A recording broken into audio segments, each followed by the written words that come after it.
So Keisean Nixon drops a bomb after the Packers' playoff loss, saying he's done returning kicks and wants to be a full-time cornerback. Yeah, what a time to announce that, right? Talk about a power move. Seriously, coming off 2 back-to-back All-Pro selections as a returner. The guy was the best in the league at what he did. Electrifying back there. Yeah. You just never knew what he'd pull off next. Now he's saying he wants to be CB1, the top cornerback. Yeah. Not just some special teams guy. Different level of ambition, for sure. And you gotta wonder how this new kickoff rule factored into his decision. Oh, definitely. Yeah. Teams are taking touchbacks way more often now. Fewer chances for Nixon to break a big one. Fewer highlight reel plays, for sure. Less opportunity to really impact the game. Must be frustrating for a player like him. You know, he went from 35 returns in 22 to just 18 this past season. Yeah, teams are practically avoiding him like the plague. And if you're Nixon and you believe you can be a starting cornerback, you start seeing your future on defense, not special teams. Makes sense, especially when you consider the positive feedback he's gotten on his cornerback play. Right. Defensive coordinator Jeff Hafley had good things to say. And Nixon himself seems pretty confident about his abilities on the outside. The guy sees a path to greatness at cornerback, and he's not afraid to say it. CB1 isn't just a goal, it's a statement. He wants to be recognized as one of the best in the league, not just a special team specialist. Absolutely. And let's not forget, the Packers had a pretty rough season overall. Yeah, they need to make changes, find ways to improve. Maybe Nixon sees this as his chance to be part of the solution, but as a key player on defense, not just the kick return guy. Interesting take. It's a fascinating situation for sure. You've got a talented player who's already achieved greatness in one role, but now wants to redefine himself. And then you've got Coach Matt LaFleur, who seems pretty caught off guard by this whole thing.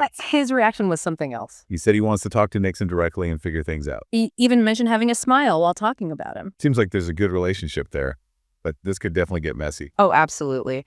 And before we dive into the possible outcomes of this whole situation, make sure you hit that like button and subscribe to the channel. Don't want to miss what comes next. So let's break down what could happen here. The Packers could try to convince Nixon to stick with returning kicks. Maybe offer him more money or a chance to play some cornerback on the side. They could appeal to his loyalty to the team, remind him how valuable he is in that role. But honestly, I don't know how effective that would be. Yeah, he seems pretty set on moving on. He basically said he's over it, which is pretty blunt. So the other option is they let him walk away from special teams and give him a shot at competing for that starting cornerback spot. That's a big gamble, though. It is. You're taking a guy who's proven himself in one area and throwing him into the fire at a completely different position. Risky for sure, but maybe it's a risk worth taking. I mean, Nixon clearly has talent, and he's obviously motivated. This can be the push he needs to reach his full potential. And it could be what the Packers need to shake things up on defense. Their secondary wasn't exactly a lockdown unit this season. They could use some playmakers back there. No doubt. And if Nixon balls out as a cornerback, no one's going to care that he gave up returning kicks. They'll be too busy celebrating interceptions and pass breakups. True. But what if he doesn't win that starting job? What if he struggles in training camp and ends up as a backup? Yeah, that's a whole other can of worms. He might start to resent the team for letting him give up his all-pro role for a spot he's not even starting at. Exactly. It could create tension and drama in the locker room. And let's be real, the Packers don't need any more drama. They need to focus on getting back on track and making a deep playoff run next year. So what's the best course of action?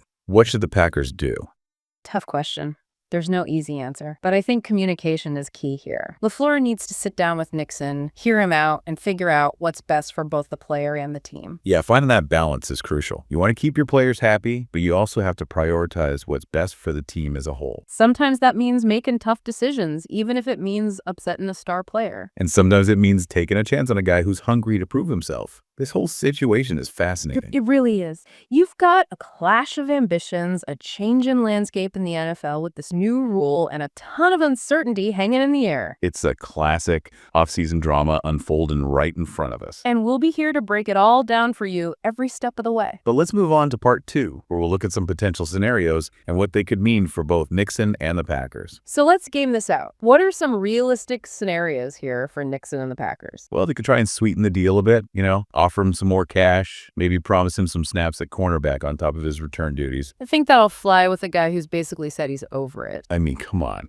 It's like trying to fix a bullet wound with a Band-Aid. The guy wants to be a starting cornerback. He's made that crystal clear. He's not going to settle for being a part-timer. He wants that CB1 title, and honestly, he's earned the right to at least try for it. Yeah, he's shown he can make plays in coverage. He's got that swagger, that confidence. You can't teach that. But the Packers are in a tough spot. They're going to weigh the risk of losing their all-pro returner. Against the potential of Nixon becoming a shutdown corner. Not an easy decision. And let's not forget their special teams. If Nixon's gone, they got to find someone else who can bring that explosiveness. That game change in ability, those guys are rare. What if they give Nixon the shot and he just doesn't pan out? What if he can't handle playing cornerback full-time? That's the nightmare scenario, isn't it? Yeah. He gets frustrated the defense doesn't improve and the Packers are left wondering what if. It's a gamble, no doubt. But sometimes you got to take a risk to get a big reward. Sure enough. Think about it. Yeah. If Nixon does become that lockdown corner, if he reaches his full potential, the Packers defense is going to be a whole different animal. Imagine him shutting down receivers week after week. The rest of the NFC North wouldn't know what hit him. It's a long shot, though. Gotta be realistic. A ton of uncertainty, for sure.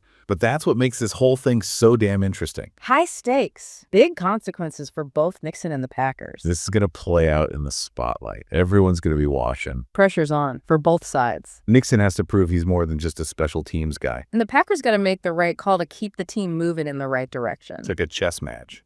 Both sides trying to outmaneuver the other. And we're just pawns in the game, waiting to see who makes the next It move. feels like Nixon's at a crossroads, huh? Stick with what he knows, what he's proven he can do, or take a leap of faith and chase a bigger dream. He's betting on himself for sure. Got to respect that. And not every player's got the guts to walk away from being the best at something to try and become something more. Gamble for sure. But hey, high risk, high reward, right? If it worked out, he could become a household name, a defensive superstar. What about the Packers, though? Could be huge for them, too. Yeah, they could turn their defense into a real force with a lockdown corner like Nixon. It's all going to depend on how they handle this whole thing. Will they support his ambition? Give him the shot he's asking for? Or do they play it safe? Try to keep him as their returner? Tough decision for sure. Can have a big impact no matter what they choose. Could affect their draft, their free agency moves, their whole defensive scheme even. What about the locker room? Think about the message this sends to the other players. Yeah, they're watching how this all plays out, seeing what the Packers value, what they prioritize. If they handle it right, it could create a culture where players feel like they can go after their goals. Strive for greatness. But if they screw it up, it could breed resentment, division within the team. Lot riding on this for